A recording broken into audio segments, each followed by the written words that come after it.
Olá galera, hoje a gente vai falar sobre posições do handebol, que são elas: goleiro, pontas, meias, armadores, armador central e pivô. Então, as equipes de handebol, elas são formadas por 7 jogadores.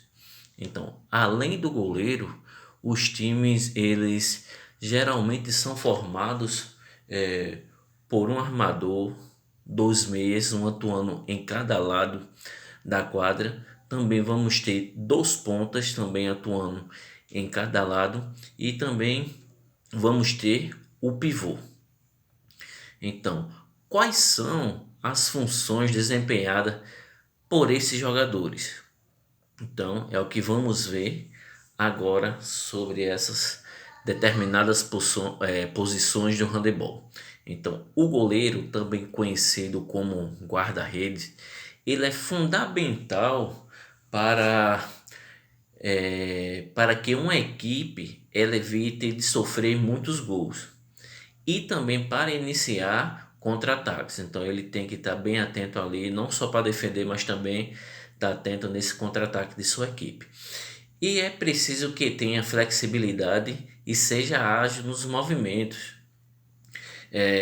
Também é permitido que os goleiros eles participem dos ataques e também marquem gols. Isso acontece muito quando a sua equipe ela está perdendo. Então, um dos fatos é que os goleiros de handebol eles não utilizam luvas, porque é melhor para que eles possam vir segurar a bola, certo? Já relacionado ao feminino, né, a goleira feminina, ela usa proteção principalmente nessa parte dos seios, né, devido para evitar uma bola mais forte da equipe adversária. Já no handebol masculino, a maioria dos goleiros eles usam um protetor nos órgãos genitais, também para evitar uma bola forte para que venha machucar, né? Os pontas eles jogam abertos, certo, nas extremidades da quadra.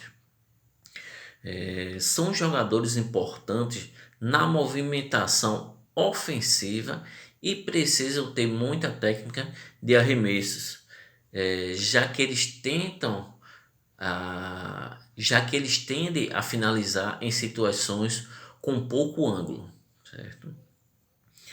Diante da dificuldade em marcar gols a partir das extremidades da quadra, os pontas eles têm a capacidade de alterar a forma de arremesso e a direção da bola durante o movimento que é realizado através desses arremessos.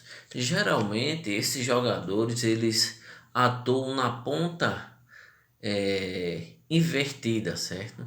Então o direito eles atuam no lado esquerdo, o esquerdo atua no lado direito, justamente para isso eles terem um ângulo maior durante o seu arremesso. Então, por isso que ocorre essa inversão dos jogadores. Os meias. Os meias do handebol, eles são jogadores que atuam entre o meio e as pontas da quadra. Os atletas dessa posição no handebol, eles tendem a ser jogadores mais fortes e altos. Eles também têm que ter uma boa impulsão e também arremessar bem de longa distância. Armador central. O armador central ele é responsável por organizar as jogadas de ataque. Para isso, ele precisa ter raciocínio rápido, uma boa leitura dos trunfos da sua equipe. Então, tem que conhecer bem a sua equipe e seus colegas de equipe e também da defesa adversária. Então, os armadores centrais no handebol eles devem ter um ótimo passe e também um arremesso com precisão de longa distância. Então tem que arriscar bastante esses arremessos de longa distância, principalmente. Já o pivô, ele é um jogador que atua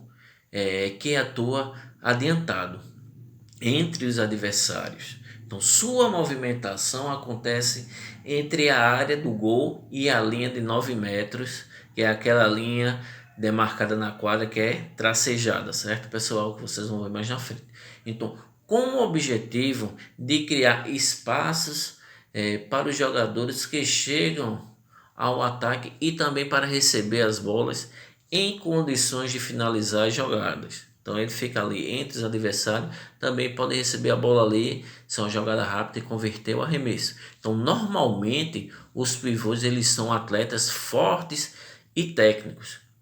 Então foi aí as características dos fundamentos não, perdão, das posições dos jogadores do handebol. Ok, pessoal? E dentro dessas posições dos jogadores, existe um trabalho de sistemas defensivos. Esses sistemas defensivos, eles atuam em 3 linhas de formações. Temos a primeira linha, onde todos os jogadores eles atuam nessa mesma linha. Temos um trabalho de defesa em 2 linhas também, então os jogadores ficam em 2 linhas e 3 linhas, jogadores distribuídos nessas 3 linhas.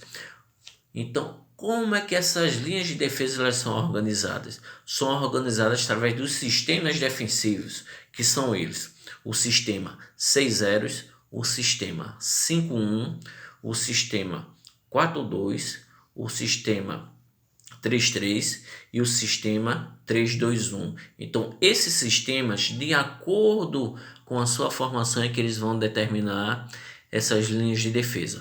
Por exemplo, tem um sistema 6-0. Esse sistema 6-0, ele quer dizer que todos os jogadores eles vão estar numa mesma linha defensiva. Então, eles vão trabalhar em apenas uma linha de defesa.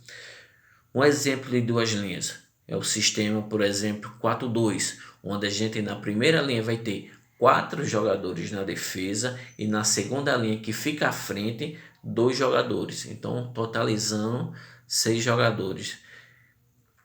E na formação de 3 linhas a gente vai trabalhar com 3 linhas defensivas, que são um exemplo dessas 3 linhas é o sistema 3-2-1, onde na primeira linha eu vou trabalhar com 3 jogadores, na segunda linha com 2 jogadores e na terceira linha com 1 jogador. Então, totalizando um número de 6 jogadores.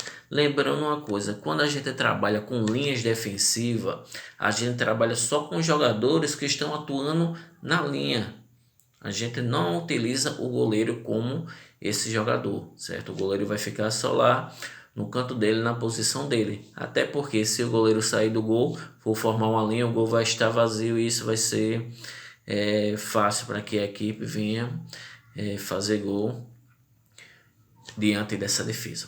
Então aí, pessoal, para vocês mais um vídeo falando sobre as posições dos jogadores de handebol e também falando um pouco sobre essas linhas de defesa, né? Esses sistemas defensivos atuando em suas linhas de defesa. Espero que vocês tenham compreendido bem aí sobre essa explicação e qualquer dúvida estarei na plataforma para a gente poder esclarecer o que for preciso com vocês.